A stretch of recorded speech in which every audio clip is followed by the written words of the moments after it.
Hurricane Emily keeps moving closer toward the southeast coast. And 30 years later, a new march on Washington for civil rights. This is the CBS Evening News.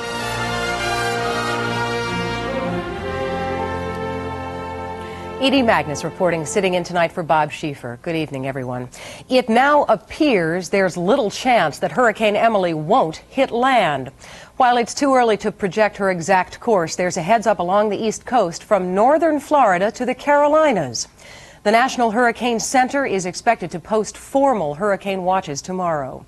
A few minutes ago, I spoke with the director of the National Hurricane Center and asked him for the latest on Emily's location and likely course. Right now, it's a little over 800 miles from the Carolina coast, and right now we think that it's going to move toward the northwest here for the next 12 to 24 hours and then become a threat to somewhere along the Carolina, Georgia, North Florida coast. When do you think you'll have a more specific gauge on what areas are vulnerable? Hopefully by tomorrow afternoon we'll have a much better feel for where it's going to go. We'll probably start putting up hurricane watches tomorrow afternoon. And the winds of this storm, Bob, are intensifying as it hangs out there? It's been a very slow intensification process right now because it's moving over about 28 degrees centigrade water. But once it gets over here, it moves over much warmer water, and we expect it to intensify at a higher rate. How confident are you that South Florida may be spared the worst of this?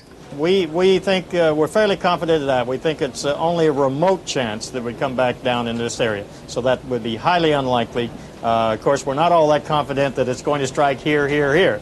So there is a lot of uncertainty in the forecast yet, but coming back to South Florida, highly unlikely. Bob, is this the kind of a storm which at this point seems capable at any rate of causing billion-dollar devastation?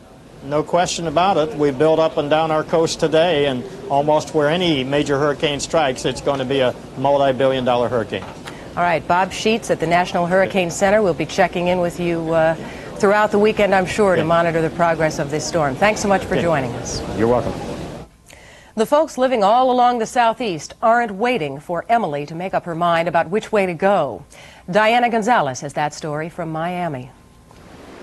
From South Florida to North Carolina, people wait and watch as Emily intensifies in the Gulf, even though the hurricane is days away from landfall. It's just fun now. There's an atmosphere now.